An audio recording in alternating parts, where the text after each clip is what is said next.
intelligence center for police, a variety of police departments around here, led by the Boston Police, have come up with a study, and they know that 67% of the trafficking of opioids is done by Dominican illegal transnational organized crime families. And we hear, every politician in this state gets up in front of the TV cameras and cries a river over this crisis. And you have identified in your books, and Jessica, in your research, that this crisis is really about a wide open border. And I know that in your book you talk about the nonprofits that are profiting from the open border, but can you talk about the cartels and how they use sanctuary cities and how they're just keeping American children from, some of them, from ever growing up because they're dying? Yeah. And so I talk about some of the profiteering that goes on, the surcharge for the derecho de piso to make it across the final stage of the finish line, for example. And it is bizarre, but it's almost, I mean, it's very similar to the way that liberals talk about the homeless crisis, as if it's some sort of, standalone entity that's not related to the other the terrible policies that they have in place. And so it's a lot of grandstanding and vice signaling, right? About, we've got to solve the opioid crisis. And so they go after big pharma and, make a big stink out of it and then, settle on that. And meanwhile, they're enriching these Dominican drug cartels. And we've had promises of designations of these drug cartels, that they're going to be considered as foreign terrorist organizations. It hasn't happened yet, just like we were going to tax remittances. That hasn't happened yet. But a lot of this great reporting has come from the Center for Immigration Studies, too, on the Nexus. And then we have a case here in the Commonwealth not too long ago where a judge in Salem, Massachusetts, basically excused an illegal alien's drug dealing, heroin dealing, I think it was, because he had to make a living to support his family. We have a question from our video pro. Hey, how you doing? Come on in. Hey, as a Bostonian taxpayer, simple question. What's the #1 benefit that the invaders go after to stick here? What's the #1 thing they go after? Driver's license, insurance, make a family? What is it? It's costing me lots of money. What is it? Well, what they want is to work is usually the #1 motivation, but in terms of a public benefit, the highest cost we've found is Medicaid. Okay, yeah. And it's usually for their US-born children. What is the obviously the reason people come here is because of corruption in Latin America and other places. I know Trump has cut some of the aid, but what are we doing to make those countries more amenable so people stay there? That's the whole question of why people come here. Right. We have poured billions of dollars in aid. I don't know the specific figures. But in the meantime, of course, we're resettling large subpopulations of these countries. I think 6% of Guatemala is now in America. 9% of Honduras is now in America. 22% of El Salvador is now in America. And I talked a little bit about electoral consequences, and I know just simply to talk about sort of the political calculations here seems somewhat crass, but for the Republican Party, this is suicidal. And even all of these liberal institutions, these liberal media organizations are now reporting on it. Okay, why does the GOP establishment only pay attention when it's in the New York Times or the LA Times, as it has been over the past couple of weeks? Now they're saying it. They're just outright saying it. Well, demographically, this is going to be a problem for the Republican Party because look at what happened to California, and now it's happening in Virginia, now it's happening to Texas. But when I started out my book tour and pointed out that the percent of congressional districts with above average foreign-born populations that went Democrat is 90%, I was accused of being a conspiracy theorist. Well, sometimes conspiracy theories are conspiracy truths. So why is it that the establishment Republicans are throwing people under the bus and accusing people who are their purported allies of being some sort of crazy ranting racist while they sit there smugly. You know, they don't get to have to bear the consequences of what you have to every single day. They live in gated communities, they have armed security guards, and then they thumb their noses at the rest of us when we try to tell the truth.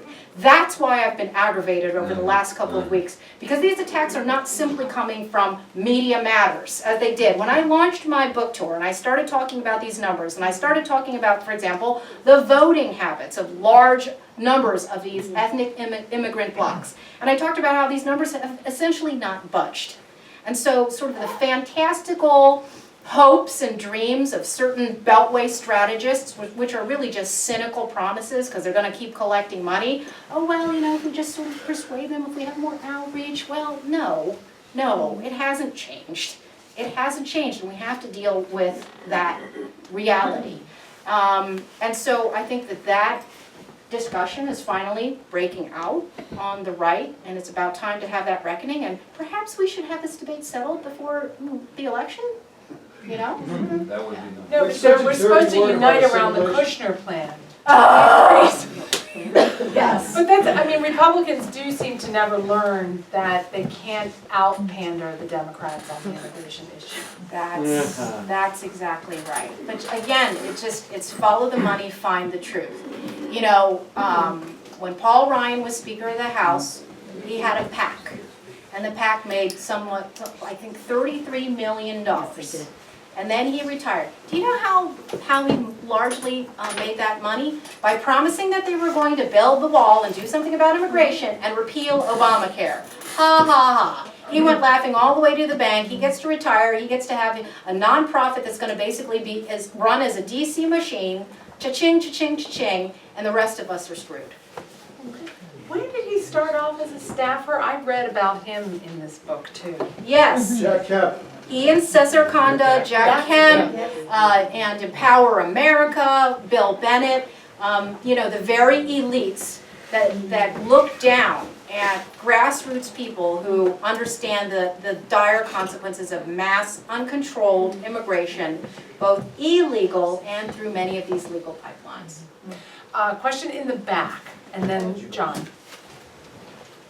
Michelle, I want to.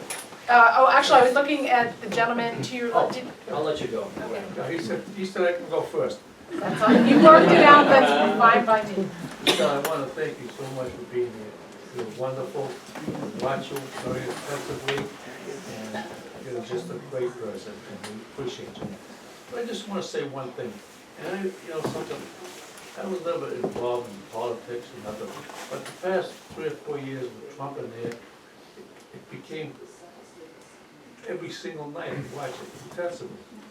You know, and I see Trump making up all these ideas with immigration, you know, and he wants to build a fence, he wants to do this here, and he brings it all to Congress, and they do nothing. They do nothing. They don't even answer them. How can that happen in this country? You know what I mean?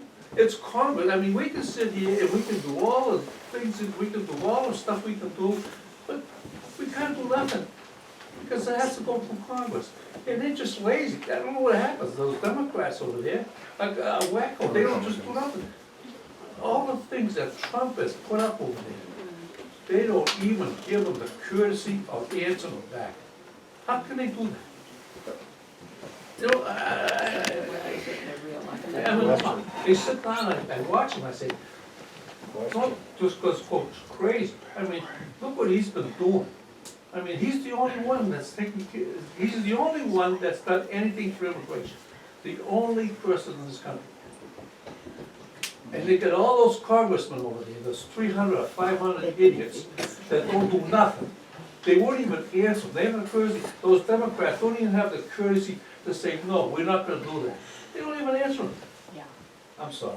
No. I'm just I think frustrated. it's very healthy to vent your frustration and for people to hear it. This is being live streamed, so it's going out to at least, well, it's suppressed, but it's Twitter's, shadow banning. But, I've got 2.1 million followers on Twitter, and this will be shared, and I think people need to hear that.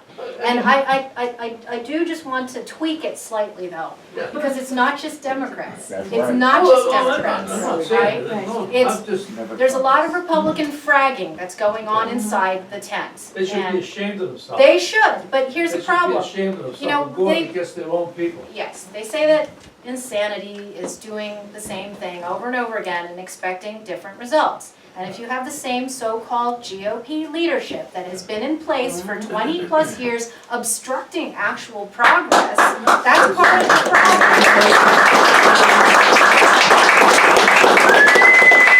Thank you for listening to this. Thank You're you, awesome. I appreciate you. John? Yeah, okay, well, this is kind of following up, well, following two or three things. About 4 years ago, you had Jeb Bush, and he had a certain immigration program. And as you just explained, the Kushner program, it seems like after having humiliated Jeb Bush, he has adopted de facto the kind of program that Jeb would have pushed on the rest of it. In the meantime, we've had a lot of good things from people like Tom Cotton. He's at least got us in the right direction. You had a lot of, I mean, it appeared that the open borders people were leaving, but it looks like if what you're saying, I mean, he had down some other part of the White House, he had Stephen Miller, who should be saying other things to him, and instead he seems to has taken, I don't know, the advice of Kushner, who was some kind of reincarnation of Jeb Bush.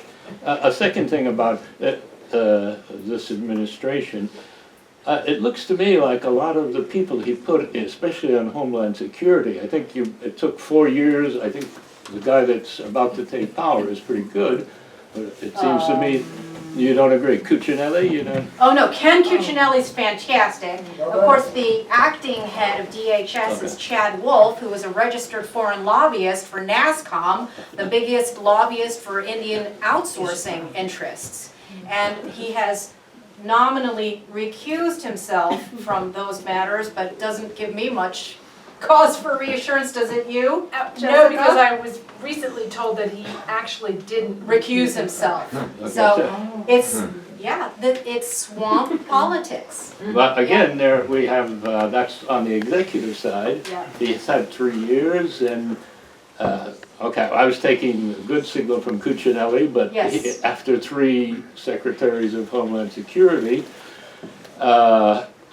not impressed. So what is the whole, I mean, this gentleman has said Trump has brought us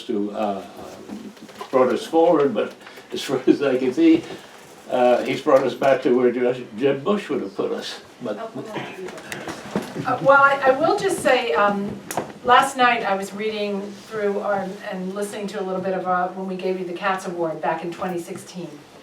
And you said that it would be great if Donald Trump were elected for the immigration issue, but voters were gonna have to watch him like a hawk. So you heard it from Michelle Yeah. first. Right. But the I reality. hate being right. The reality is that even the White House, there are 2 different factions, maybe more, but there certainly are people working in this administration, some of whom understand the immigration issue and have been working to make sure that the right policies are implemented, that policies are restored. But there are lots of others who I think outnumber the immigration hawks in the White House, who are carrying water for the employers and the donor classes who want to see an unending supply of cheaper labor being allowed into this country, and work to suppress immigration enforcement, suppress rule changes that would protect American jobs. For example, there was a regulation that was written to rescind a policy of the Obama administration that allowed the dependents of people admitted as temporary guest workers to get a work permit. That's not allowed in law. It became an Obama policy. The Trump administration wanted to go back to the law and not allow them to have work permits. and one of the key, the most powerful person that you've never heard of, who works in the Office of Management and Budget and controls the flow of new regulations, went to DHS and said, we want you to take this rule back. We're just too busy to handle it. Well, We don't want to do this. This is the office, an executive branch agency telling another one that they don't want that regulation that they've been pushing for very good reason to be implemented. So there's tension in the White House, there's a constant civil war over the immigration issue even in this White House. And that